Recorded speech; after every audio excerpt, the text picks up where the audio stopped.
Good day, ma'am. I'm Rachel May M. Morales, BSN 2 Section A from Negros Oriental State University, Main Campus 1.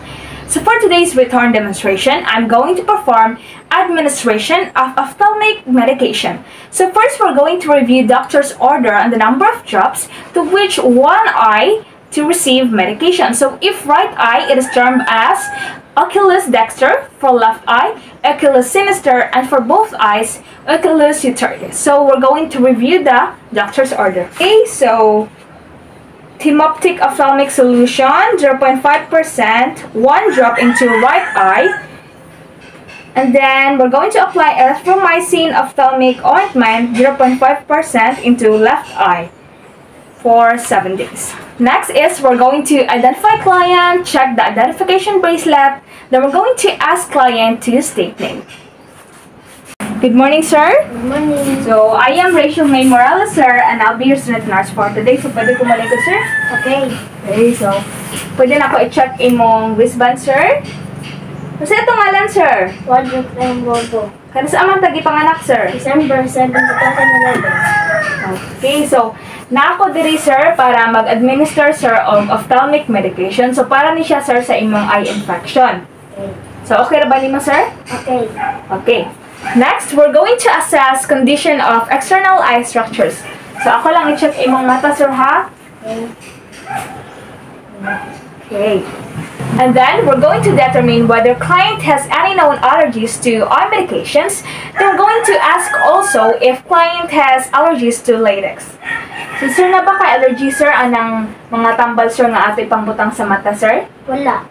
Na ba ka-allergy, sir, anang paraan sa mga gloves, sir? Wala. Okay. So, we're good, sir. We're going to determine if client has any symptoms of visual alterations. So, kumusta may imong panglantaw, sir? Tinaw lang ba, sir? Medyo blur ba? Or unsa man, sir? Medyo halap. Okay, so medyo halap-halap. And then, we're going to assess client's level of consciousness and the ability to follow directions. So, nara ko yung mga pangutana, sir. Unsa man mong adlaw, sir? March 4, 2022. Okay, so very good. Asa man karon nga lugar, sir? Nasa ospital. Okay. So, pwede ba nato isa itong usang kamot, sir? Ang too? Okay, then naog. Kaning sa usang kamot, sir? Okay, naog. Okay, very good. Then we're going to assess client's knowledge regarding medication therapy and desire to self-administer medication. So, nakatrain na ba ka, sir, o ka ng butang o tambal, sir, sa imong mata para na ipatulo or katong ointment, sir? Wala pa. Okay, so wala pa. So, willing ba ka, sir, nga makaibalo, sir? Okay, so later, sir, akong itudlo po ni mo, sir, kung saan siya pagbutang, sir. Para nga, inig na ka sa inyong balay, sir, balo ra ka saan, sir. Okay ra ba ni mo, sir? Okay. Okay. And then, we're going to assess client's ability to manipulate and hold dropper. So, kaya ba ni mo na yung kaptan, sir?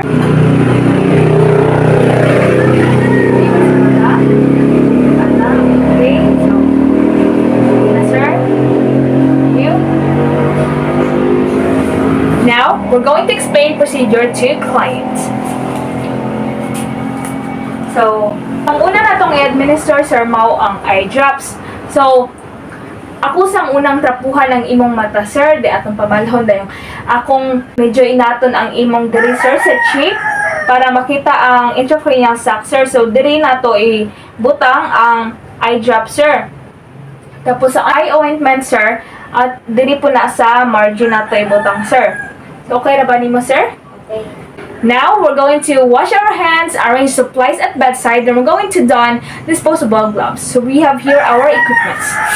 We have here our physician's order sheet, medication administration record or MAR, water, 2 washcloths, medication card or tickets, eye drops, eye ointment, cotton balls, disposable gloves, and tissue.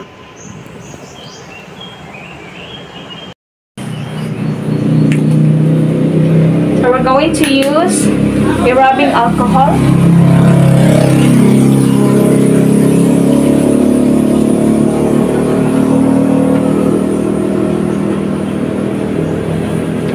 Then we're going to wear our gloves. We're going to don disposable gloves.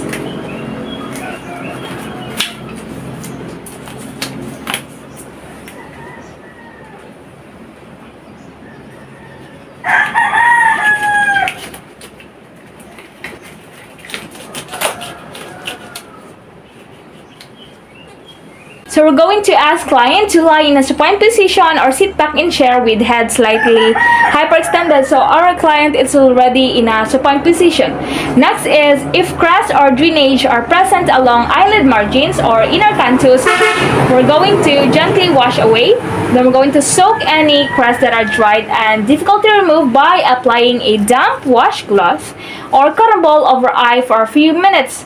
So we're going to always wipe clean from inner to outer canthus.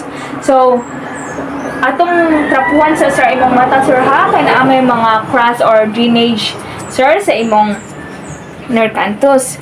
So ako lang bason sir ha.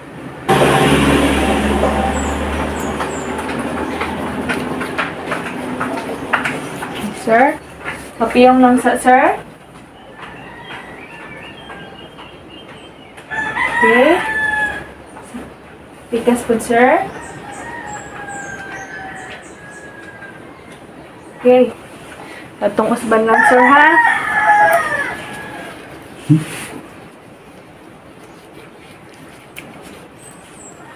Pipiyong lang, sir. Pikas.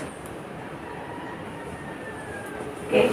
Tapon ng trapuhan, sir, og mala, sir. Piyong baso.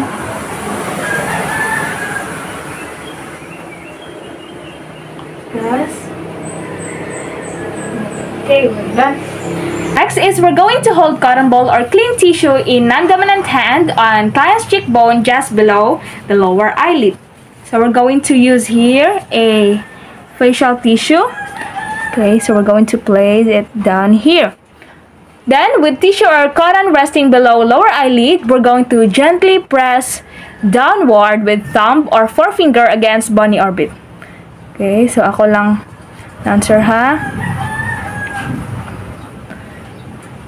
Then, we're going to ask client to look at ceiling and explain steps to client. So, magbutang na ko sir og eye drop sir ha. So, pwede ba ka mo hangad sa sir lantaw sa sakisame? Okay, very good.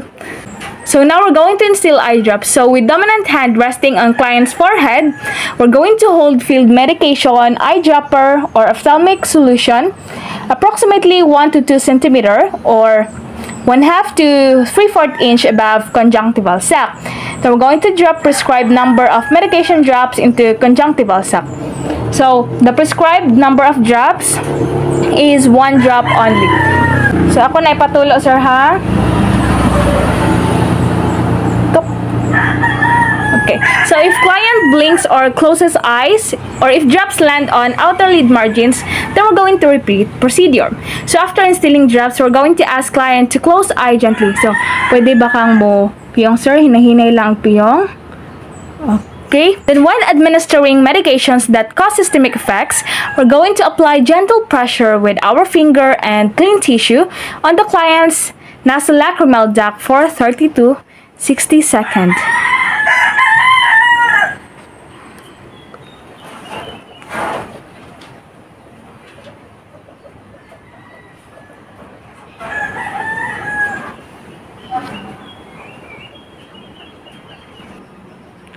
Okay. Hinahinag buka, sir. So, okay rin paminaw, sir? Kira. Okay. Now, we're going to instill eye ointment. So, holding the ointment applicator above lower lid margin, we're going to apply thin stream of ointment evenly along inner edge of lower eyelid on conjunctiva from the inner canthus to outer canthus.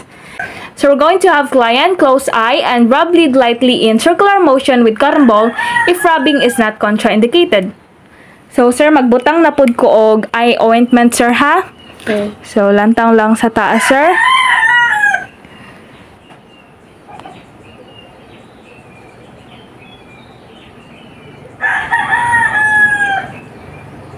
Okay, piyong sir.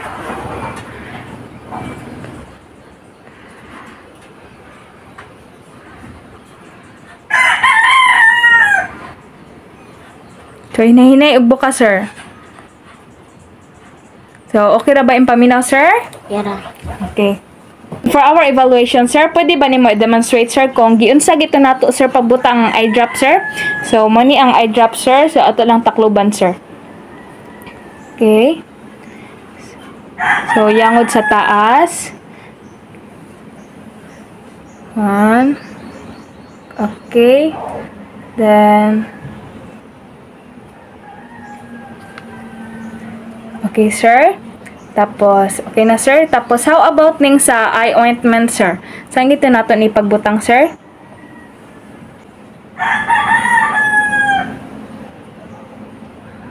Okay.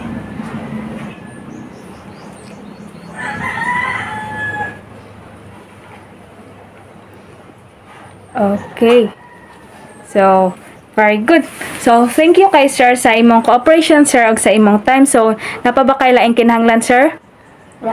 Okay, so, kung magkinahanglan ka tabang, sir, or for emergency, or you need something, kindly press the call light, sir, na nato diri. So, pindot lang, sir, if magkinahanglan kag tabang, then, one hilang mi dayon, sir. Okay.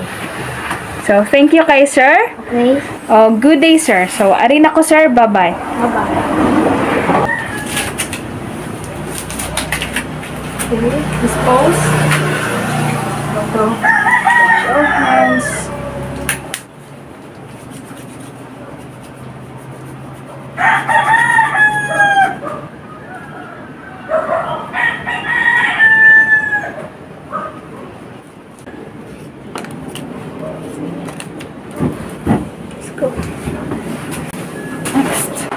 So for our recording and planning, we're going to record medication, concentration, number of drops, and the eye that received medication.